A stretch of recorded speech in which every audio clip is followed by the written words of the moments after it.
the Hookup On Music with your host, Tony Bird. Hello, everybody out there, and welcome to the Hookup On Music, episode 115. Cannot believe I say that every week that we've made it this far, but boy, are we on a track to keep going. Can't wait till it says 116 and so forth. And for those out there about to rock, we do definitely salute you down here at the Hookup On Music. And again, my name is Tony, and I will be your guide today, talking a whole bunch of different things that we got here on the platter. What do we got? We got a lot of stuff we're going to cover tonight. We got some new tunes, we got some old tunes, we got some never heard of tunes, possibly for some. We got some maybe you're familiar with. We got a little of this and a little bit of that. So why hold on? Why wait? Let's just jump right in and see where we got here to get started here. Rock and roll have made their decisions on who is going to be getting into the Hall of Fame this year. The amazing Soundgarden did make the cut. They will be entering the Hall of Fame along with, well, Chubby Checker. You're saying to yourself, is Chubby Checker really, what's the word I'm looking for? Is he should have been there already? Or is he somebody who, to be fair, this is the right time for him? I don't know. I've talked to a lot of different people. I've heard a lot of different things. But I think it's definitely important that he gets in there. He's been around for a long time and a lot of influences on the twist, a lot of different versions of the twist, but still the same, deserves to be into the hall. Bad Company, the Bad Company, running by the week, running. I was running with the pack. I kept saying running with the pack. Great album. And if you're familiar with their debut album, a lot of good stuff on there. I want you to think of out there, and if you can't always let me know, what are some bands who actually have a song named after the band? They are one of them. Bad Company has Bad Company. I definitely don't believe Joe Cocker has what's the word I'm looking for? Joe Cocker song. Joe Cocker has a Joe Cocker song. But that's just pretty much what's the word I'm looking for? The awesomeness to exactly what we are cooking up down here. So Joe Cocker, definitely exuberance that, especially with that Mad Dogs and Englishmen album. So it's cool he got in here. Who else got in here? Well, a lot of cool things got in here. White Stripes, I know you're a fan of them. It's cool that they have finally made the cut.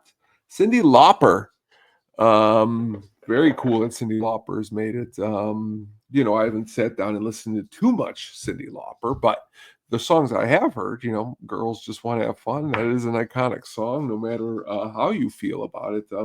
Time After Time is a song, and you will find me time after time. That was really bad, Cyndi Lauper. Please don't judge me on my Monday Cyndi Lauper voice. It has been a little bit of a long day at work, but additional to that, last week we talked about the amazing Warren Zevon. He is being honored along with Salt and Peppa. Salt and Peppa made it. All right, interesting. Salt and Peppa made it, but you know who didn't? Mariah Carey. She did not make it. What does one have to do to get in here? What does one have to do to be accepted into the Rock and Roll Hall of Fame? Who, Fish, they won the fan vote, but still, they did not make the cut, which is weird because I thought if you had, at the very least, went into and did that would be what your overall, should be able to get in there if the fans voted for you that way. But they don't. They did, and then the hall rejected it, which is very odd.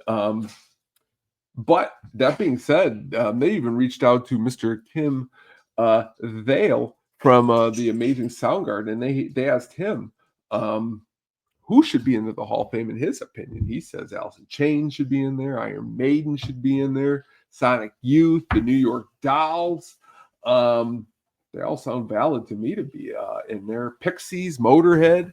To me, I love the White Stripes, but these bands should be in there. I mean, why is it Iron Maiden not in there? This is almost like it should just go up in flames, the hall, because of not what's the word I'm looking for? Honoring some of the greats that we have out there, which is well, I think we have the Rock and Roll Hall of Fame. And if Iron Maiden's not in there, but Cyndi Lauper is. We love Cyndi Lauper here at the show, but it still makes you think and makes you wonder what exactly is going on down there with some of these picks. But that being said, when they do have the live jam and everything else that is part of it, I'm curious to see who is going to be a part of it, who's going to show up.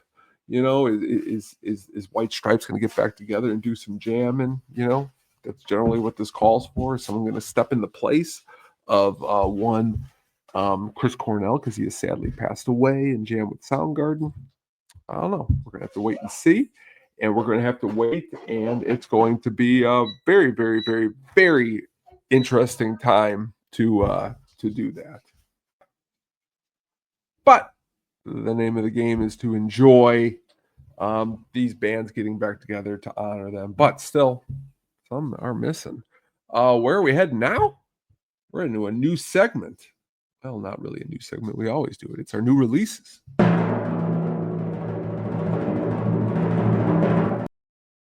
Tonight, for our new music, let's get started. What do we got here? Oh, yes, Primus. They are back, and they are ready with a brand new song, which is exciting because I love when tracks just drop and you are not ready for them to drop. You're not ready in the zeitgeist for them to be part of your life yet. But in this regard, Primus has got a new song called Little Lord Fentanyl. What a track name.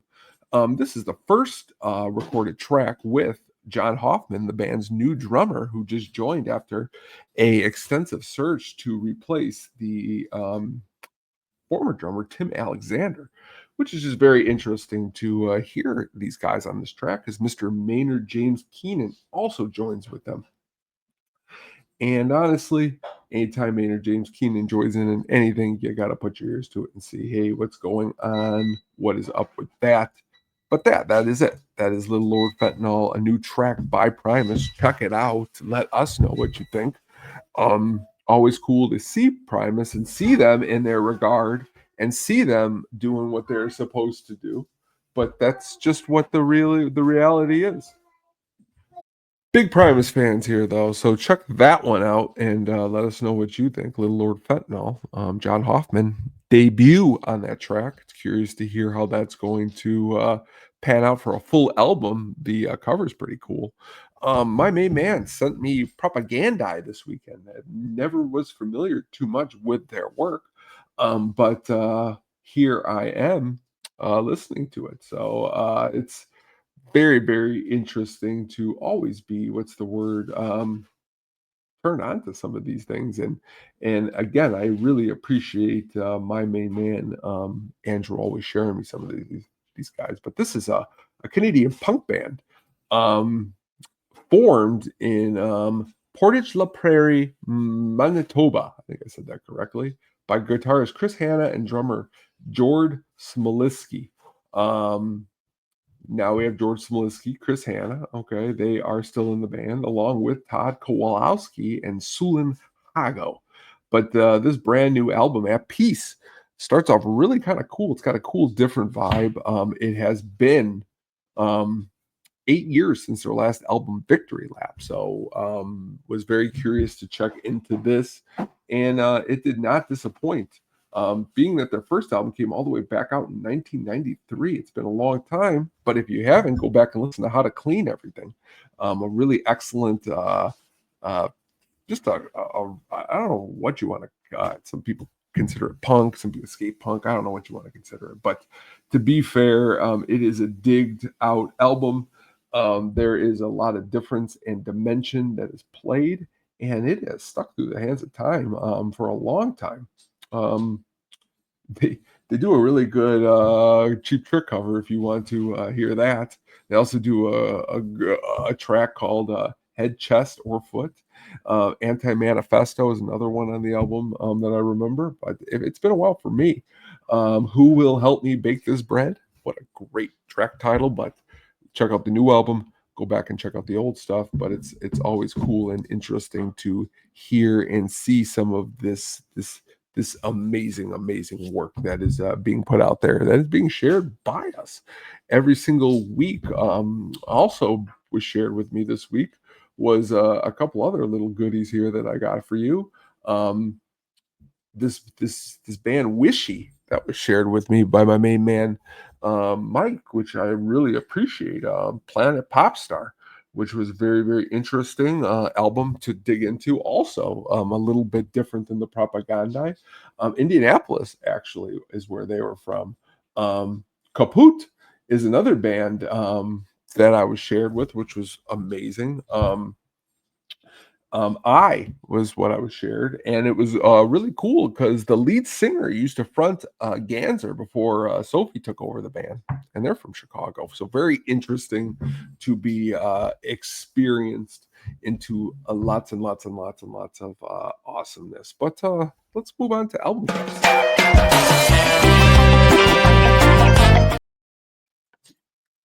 Alice in Chains. I don't know why I said it like that, but it is the self-titled album where the dog on the front cover has only 3 legs, which I always found to be interesting. But I also found it to be interesting was that I bought it when it came out, which is always cool to dig into. What's the word I'm looking for? These things from the past, and this is a big in the past album. And Alice in Chains is definitely somebody who, to me, one of the greatest bands of all time. They're a little bit they could be considered overlooked. This album, I think, is overlooked. I mean, everyone always digs into Jars of Flies, which we've talked about on this show. Great album. Dirt is also excellent. Facelift. But this one gets a little lost in the fold. The 3 singles from this album were Grind, released October 6th, 1995. Heaven Beside You, released January 29th, 1996. And again, February of 1996. To me, what really got me into this album and got me thinking about talking about it here this evening with you guys was the track Over Now, 7 minutes and 3 seconds. I think this song just kicks for a whole bunch of different reasons, considering that Jerry Cantrell does most of the vocal work with Leigh Staley only doing the harmonizing in the chorus. It's written in open C tuning, but honestly, there's a lot of deep stuff into these lyrics. Okay, big epic song. You know, and honestly, it's the last track on the album. Would you say to yourself, this is the last full album by the band that really, honestly, I don't know if when they were making it, it was what they had thought, but it is what came of it, which is very interesting to really dig into and think about when you do happen to do that. Jar of Flies came out before this, but Jar of Flies is another great moody piece. The band was going through some real moody stuff at the time, which is just definitely all throughout the album in lots of different ways and showcased through tracks like Brush Away and Sludge Factory, Head Creeps, Frogs. That song is crazy. 8 minutes and 18 seconds. You want to go down a rabbit hole. But that's what Sludge Factory is 7 minutes and 12 songs. But Brush Away, this band, like many other bands before them, were just going through so many changes at this time. Lane Staley even played rhythm guitar on Head Creeps. But Jerry Cantrell stepped up and did some lead vocals, like on Grind, Heaven Beside You, and Over Now, which is crazy because, these are some of 3 of the biggest tracks off the album, and Lane doesn't even do any lead singing, only on the track Again. You may be asking yourself, who produced this album? Toby Wright produced this album, who's been involved with such artists as Seven Dust and Korn, a mixing engineer. He's also involved with Jerry Cantrell's solo work. So this is a very interesting collaboration in a positive way, which is really, really cool. But when you look here, if you're watching live, was just some really cool pictures that were taken during this session. But you could also see in these pictures just the struggle that Lane was going through at the time, which just really kind of was unfortunate for the band because it didn't really let them get out to do too much touring on this album. The promotions for this was not as much as they would have liked, which is probably a sad thing. But they did do MTV Unplugged. That was really cool, a great performance. They did open up for Kiss. And if you were able to catch some of them, in these little times, you're really lucky because you're running towards the end of the full band. The Kansas City show on this with the Kiss was Staley's last concert performance with the band. But back to the album, cool album cover, cool the way it could go neon yellow to purple. I find that to be very cool and very interesting, and I just find it to be an all-around jam. You know, Mike Inez on the bass is awesome. Sean Kinney on the drums is awesome. They backing up Staley and Cantrell for just an amazing release. If it has been a long time, go back and dig into that self-titled album. You won't regret it. Because Alice in Chains is a band that has been around for a long time. We've talked about them on everything from the single soundtrack to what's the word I'm looking for, to just being some of the things that they've been a part of in the Seattle scene. And sadly, they are not in the Hall of Rock and Roll Hall of Fame. You're saying to yourself, why aren't these guys in White Stripes are getting it over Alice in Chains? Yeah, it's a little odd, isn't it? It's a little odd the way things work out, but we're not hating on White Stripes. I'm just saying that, if Iron Maiden's not in there, should anybody be in there? But let's see what we got next. Blood, Sweat, and Tears. When's the last time you heard that name? It's definitely a big horn band. They're a horn band. I'm not going to say any more than that, but honestly, they are also mixed with some real cool jazz rock starting in 1967 in New York City. Tonight, though, what we're going to talk about is their debut album. Okay. I Can't Quit Her is on that one. And their second album, their self-titled album, just because between these two albums, they're just loaded with great tracks. Track 2 is Spinning Wheel, but a really cool sound. Their second album, which was self-titled, said Blood, Sweat, and Tears. That won them Grammy Album of the Year, okay, which is no slouch performance. But also, who are some of the people in this? Al Cooper. Al Cooper was involved in that very, very first album, which is very kind of cool to hear. Just really digs into them and digs into some of those bands. I mean, Steve Katz is involved. Okay. Jim Fielder, Bobby Callumby, some really good players.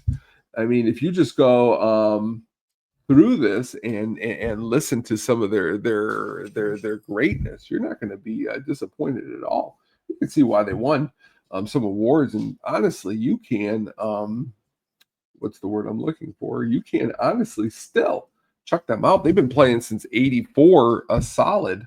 But who are anyone still in there from the olden days? Ooh, that's a little harder to find. There's actually nobody in the band from the olden days. The oldest guy in the band's from '87. So you're saying you're going to be seeing a little bit of a different band, but they got the jams. There's been a lot of different eras. Of course, like I said, the Al Cooper era is a really awesome era to dig into to get started in. But if you haven't, it's been a while. I think it's time to listen to some Blood, Sweat, and Tears. What a cool name. Been a cool name for a metal band, too. What's your guys' name? Blood, Sweat, and Tears. That was just my metal voice right there. But speaking of metal and speaking of, really coolness, Machine Head just came through town, and we're gonna cover them right now with our concerts of the week. Lots of concerts, lots of different things coming. Let's talk about what was here and, what was played. Machine Head, like I said, just came through, just played, and to be fair, they were at the Aragon Ballroom, and they were rocking. It was loud. It was not at the Aragon Ballroom. That was where I had seen them before, and honestly, I am always stuck in the past. They were at the Radius with In Flames, Lacuna Coil, and Unearth. Okay, and you're saying to yourself, what could Machine Head start this off with? They started off with Imperium, which is just a great song from Through the Ashes of the Empires, which is their fifth album. Really good stuff. But they seem to dig into a little bit of everything. They only played 2 tracks from Unatoned, 1 track from Blood and Diamonds. Of course, they played Davidian from Burn My Eyes. From Supercharged, they played Bulldozer. Hadn't heard that in a while. From This Day, from The Burning Red. Of course, 10-Ton Hammer.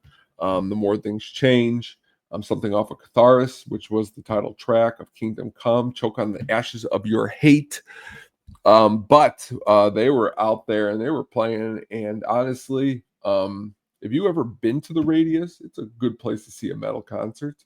If you were there to see In Flames, they played 13 songs, which wasn't a bad set list. 3 from Far Gone, 1 for I the Mask, and honestly, the rest were all split up between other different things. Okay, from Clayman, they played Bullet Ride, and from Come Clarity, they played Take This Life. When you can go to these shows and get into them and see a lot of different artists, like Lacuna Coil still puts on a 9-song set list spread out between 4 of their albums. You say, sign me up. You know what I mean? Even Unearth, who goes out there and is still able to put on 6 tracks. Talk about a cool day's work. You know, you go on out there, you play like 6 tracks, and then you retreat back and you say to yourself, I think we get to chill and listen to Machine Head and Flames and Lacuna Coil, and soon we'll go on our own probably headlining tour. But that's was that Machine Head concert, which I thought was very cool. The reason I was not there because I had a prior engagement. I had run into some tickets for Marilyn Manson here at the Gary, Indiana, Hard Rock Live, Northern Indiana, which was just really, honestly, an interesting experience because I saw Marilyn Manson back in 1997 on the at the Ozfest. He played right before the after the Amazing Pantera, which you could not just play after Pantera at that time period. You just couldn't. But he did, and you know what? I give him credit because honestly, a lot of people, this was his heyday back then. They were really, really, really into him. But at this show, all I was looking for was to play 1 track off of a track called Tourniquet, which I very much enjoy. He did play that song, and honestly, it was interesting for him to hear him play "Get Your Gun" from Portrait of an American Family. Does not play too much stuff from that. I mean, Antichrist Superstar, you did hear, like I said, Tourniquet, The Beautiful People, but did he play any covers? Oh, he played Sweet Dreams Are Made of These. That was the whole reason why he kind of got started there and kind of got a little bit more popular. But definitely always is the just the overall coolness of who he is, which is the the coolness of cool. You know what I mean? Let's go back one more time before we move on here. No, he's not really that cool. I was talking about Machine Head is the coolest of cool. Marilyn Manson is got some. Well, I just his music and the tickets were free. But back to Machine Head, I probably much rather should have been here after hearing about this. I see Machine Head though 6, 7, 8 times, and I have just heard so many different things from the what's the word I'm looking for? Just from the what is he up to? What has he been about? All of this. So I was just wanted to check that out. So I thought I'd throw them both your way. And let's leave this week with a really cool story for our artist of the week.